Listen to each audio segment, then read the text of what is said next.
जी अस्सलाम वालेकुम साहब की हाल है? वालेकुम सलाम साहब ठीक शुक्र अल्लाह दा तुसीं सुनाओ। बेहतरीन भाई बेहतरीन। तो सुनाओ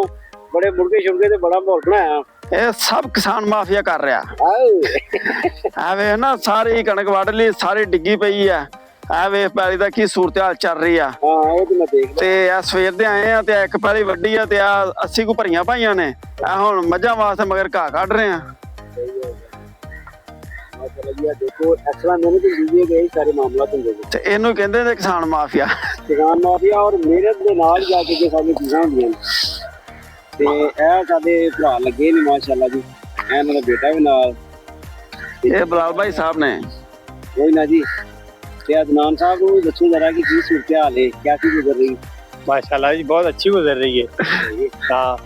मेहनत ਵਿੱਚ ਅਜ਼ਮਤ ਵਾ ਮਿਹਨਤ ਕਰਨੀ ਚਾਹੀਦੀ ਆ करनी चाहिए ਹਾਂ ਤੇ ਹਕੂਮਤਾਂ ਦੀ ਕਿਸਾਨ ਮਾਫੀਆ ਹੈ ਕਿਸਾਨ ਮਾਫੀਆ ਅਸੀਂ ਕਣਕ ਕੋਲ ਰੱਖਾਂਗੇ ਫਿਰ ਹਿਸਾਬ ਨਾਲ ਵੇਚਾਂਗੇ ਹੈ ਫਿਰ ਆਪਣੇ ਬਾਲ ਬੱਚਿਆਂ ਦਾ ਸਭ ਕੁਝ ਬਣਾਵਾਂਗੇ ਕੱਪੜੇ ਜੁੱਤੀ ਅੱਗੋਂ ਈਦ ਉਦ ਆਉਣ ਲਈ ਹੈ नाले ਉਸ ਵਾਸਤੇ ਵੇਚ ਕੇ ਵਿਆਹ ਹੁੰਦਾ ਕਣਕ ਵੇਚ ਕੇ ਵਿਆਹ ਹੁੰਦਾ ਹੈ ਜੀ ਹਕੂਮਤ ਨੇ ਤੇ ਕਿਸੇ ਪਾਸੇ ਜੋਗਾ ਛੱਡਿਆ ਕੋਈ ਨਹੀਂ ਹੈ